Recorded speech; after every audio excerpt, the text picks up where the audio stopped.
சென்னை அடுத்த மாதவரம் பகுதியில் பூமி அடியில் பதிக்கப்பட்டிருந்த எல்பிஜி கேஸ் குழாய் வெடித்து 100 மீட்டர் உயரம் வரை தீயானது கொழுந்து விட்டிய சம்பவம் பெரும் பரபரப்பை ஏற்படுத்தியுள்ளது. சென்னை மாதவரம் அடுத்த மஞ்சம்பாக்கம் சந்திப்பு அருகே பூமிக்கு அடியில் பதிக்கப்பட்டிருந்த எல்பிஜி கேஸ் குழாயில் ஏற்பட்ட வெடி விபத்து காரணமாக பயங்கர தீ விபத்தானது ஏற்பட்டது. பல மணி நேரமாக நீடித்த இந்த சம்பவம் அப்பகுதியில் பெரும் பதற்றத்தை ஏற்படுத்தியது. எண்ணூர் கொண்டக்கரை பகுதியில் இருந்து வீடுகளுக்கு மற்றும் தொழிற்சாலைகளுக்கு இயற்கை எரிவாயு விநியோகம் செய்வதற்காக அதாவது டொரண்டோ கேஸ் நிறுவனம் பூமிக்கு அடியில் கேஸ் குழாய் பதித்து பணிகள் மேற்கொண்டு வருகின்றனர். இந்த ஒரு பகுதியாக மாதவரம் மஞ்சம்பாக்கம் சாலையில் உள்ள ஜிஎஸ்டி சாலையில் முக்கிய இணைக்கும் பணி நடைபெற்று வருவதாக கூறப்படுகிறது. இந்த நிலையில் இரவு நேரத்தில் பூமிக்கு அடியில் திடீரென தீ பிழம்புகள் அதாவது சீறி பாய்ந்து சுமார் 100 மீட்டர் உயரம் வரை தீயானது கொழுந்து விட்டு எரிந்தது. தீயின் வெப்பம் மிகவும் அதிகமாக இருந்ததால் சம்பவ இடத்திற்கு விரைந்து வந்த தீயணைப்பு வீரர்கள் கூட 60 அடி தூரத்திற்கு மேல் நெருங்க முடியாமல் தொலைவில் இருந்தபடியே தண்ணீரை பீச்சி அடித்து தீ பரவாமல் கட்டுப்படுத்த முயன்றனர். தீ விபத்து அருகே இருக்கக்கூடிய 2 கடைகள் மற்றும் ஒரு லாரி தீக்கரையாகியது.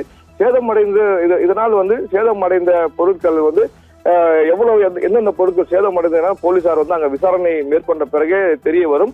அதாவது இந்த டொரண்டோ கேஸ் நிறுவன தொழில்நுட்ப அதிகாரிகள் சம்பவ இடத்திற்கு தற்போது கேஸ் விநியோக வாயுகளை மூடியதை அடுத்து தீயின் வேகமானது படிப்படியாக குறைய தொடங்கியது. அதன் பின்னரே தீயணைப்பு வீரர்கள் அருகில் சென்று தீயை முழுமையாக கட்டுப்படுத்தும் பணியில் ஈடுபட்டனர். மின்வாரிய ஒப்பந்த ஊழியர்கள் கூட பணியின் போது அதாவது மின்வாரிய ஒப்பந்த ஊழியர்களின் பணியின் போது விபத்து ஏற்பட்டதா சம்பவம் தொடர்பான முதற்கட்ட தகவலின் அடிப்படையில் தமிழ்நாடு மின்சார வாரிய ஒப்பந்த ஊழியர்கள் கேபிள் புதைக்கும் பணிக்காக ராட்சத துளைகளை இட்டு எந்திரங்களை பயன்படுத்துவதற்காக கூறப்படுகிறது. அப்போது இந்த எந்திரத்தின் துளையிடும் கருவி பூமிக்கு அடியில் சென்று கொண்டிருந்த எல்பிஜி கேஸ் குழாயை சேதப்படுத்தியதால் கேஸ் அதாவது இந்த கேஸ் வெளியேறி தீ விபத்து ஏற்பட்டதாகவும் ஒரு தகவலானது வெளியாகி இருக்கிறது. சம்பவ இடத்தை காவல்துறையினர், உயர் அதிகாரிகள் மற்றும் தொழில்நுட்ப வல்லுநர்கள் ஆய்வு செய்து மேலும் கேஸ் குழாய் பதிப்புக்கு பணிகள் நடைபெறும் இடங்களில் கூடுதல் பாதுகாப்பு ஏற்பாடுகளை உடனடியாக மேற்கொள்ள அதிகாரிகளுக்கு உத்தரவிட்டுள்ளனர்.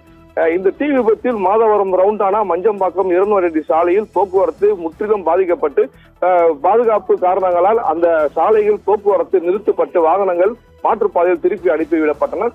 சரியான நேரத்தில் கேஸ் விநியோகம் அதாவது அந்த வேகத்தை கட்டுப்படுத்தியதால் பெரும் சேதமானது தவிர்க்கப்பட்டது. சென்னையே உலுக்கும் மிகப்பெரிய அசம்பாவிதம் தவிர்க்கப்பட்டதாக அதிகாரிகள் தெரிவித்தனர்.